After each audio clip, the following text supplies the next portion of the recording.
लोग शाखा से हैं। मेरे फादर प्रकाश चंद जी पहले हो। दोस्तों नमस्कार। आज हम लोग कॉन्स्टिट्यूशन क्लब में हैं। IMS 2025 जो बेंगलोर में होने वाला है, दिस इज़ दी लघु उद्योग भारती के अंडर है ये। एंड मिनिस्ट्री ऑफ स्टील जो मिनिस्टर हैं और MSME के मिनिस्टर हैं हमारे सोमाई साहब, वो डिफेंस डिपार्टमेंट ऑफ प्रोडक्शन वो and my home India sir ने बोला, आपने बहुत अच्छा बताया कि मेरे को कैसे इन्होंने मेंबर एडवाइजरी बनाया। सर इसमें अभी जो MSME का आपने बोला फोकस, तो क्या फोकस रहेगा सर इस साल?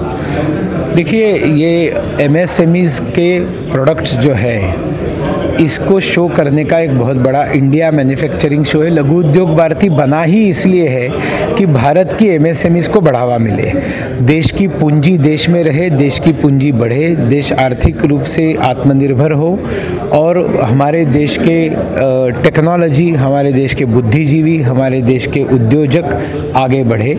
और जो मोदी जी ने कहा है कि लोकल के लिए वोकल हो जाओ और लोकल को ग्लोबल बनाओ, उसको धरातल पर उतारने का एक काम अगर कोई कर रहा है तो मेरी दृष्टि से ये इंडिया मैन्युफैक्चरिंग शो कर रहा है।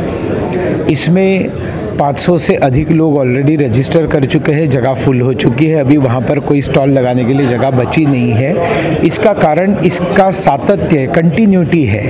ये 7वां है। तो 2010 में जो चीज़ शुरू हुई वो 2025 तक चलती है, हर 2 साल बाद होती है। कोविड में हो नहीं पाया था, 1 साल उसको डिले करना पड़ा था, लेकिन 2023 में देखा गया कि इसको पार्टिसिपेशन प्रचंड बढ़ गया, क्योंकि मोदी जी ने कोविड में आर्थिक दृष्टि से देश को बाहर निकालने के लिए 20 लाख करोड़ का आत्मनिर्भर भारत पैकेज दिया, जिसका फोकस MSMEs था। उसका लाभ MSMEs को हुआ। और ख़ास करके डिफेंस में ये देखा गया था कि छोटा सा हेलमेट भी खरीदना है तो हम चाइना से खरीदते थे, क्या भारत हेलमेट भी नहीं बना सकता, बाइक भी नहीं बना सकता, या और भी छोटी छोटी चीज़ें जो लगती है, जैसे शूज़ लगते हैं, जैसे जैकेट्स लगते हैं, बहुत सारी चीज़ें लगती है, भारत नहीं बना सकता। तो मोदी जी ने कंडीशन रखी कि 200 करोड़ से नीचे जो टेंडर है डिफेंस का, उसमें विदेशी कंपनी पार्टिसिपेट ही नहीं कर सकती। तो अपने आप स्वदेशी कंपनियां उसमें आई और स्वदेशी कंपनियों का ध्यान उधर गया, उन्होंने प्रोडक्ट्स बनाना चालू किया, उसके लिए लोन्स उनको मिले, वो यशस्वी हुए। और 2023 में देखा कि हमने जब फोकस डिफेंस और एरोस्पेस रखा तो हमें प्रचंड प्रतिसाद मिला।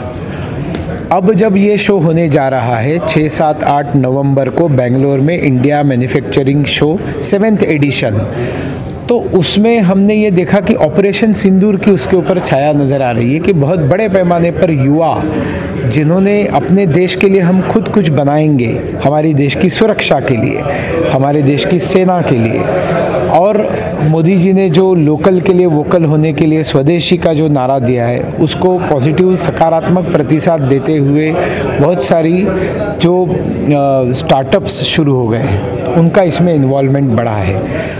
और इसके साथ B2B मीटिंग्स हज़ारों लाइनअप हुई है, 25,000 का पार्टिसिपेशन इंश्योर हुआ है। मेरा अनुमान ये है कि अभी 8 दिन 9 दिन बचे हैं, इन 9 दिनों में लगभग 10,000 और पार्टिसिपेशन बढ़ेगा और होते होते 40,000 तक पार्टिसिपेशन इसका होगा।